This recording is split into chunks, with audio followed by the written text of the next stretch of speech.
This is row 3. You work the front and the back panels exactly the same.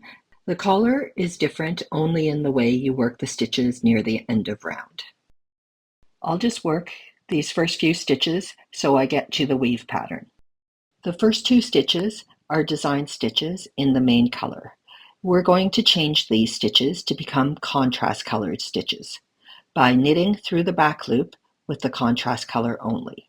I move my yarn to the back and only use the contrast color to work those stitches. The next 2 stitches are purled. As you work across the pattern, you'll see that all the cables are in pairs. What we want to have happen is we want the left cable to cross over the right cable. That's a C2, B2. I'll take the first 2 stitches and put them on the cable and hold it in back. That's what the B stands for in C2, B2. It's held in the back.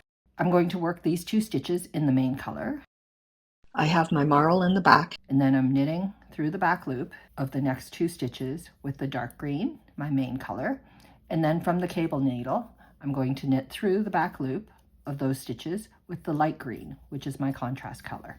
And I will just continue doing that where I purl 2 and then work another C2, B2. We're nearing the end of the row, or on the collar, the end of the round. This cable doesn't have a partner. It's a single cable. So I'll just work up to that cable. And that cable is currently in the contrast color. It's going to change colors as it starts to travel to the right. It's currently worked in the light green. I've brought my marl to the back and I'm knitting through the back loop now with the dark green. And that cable has changed colors.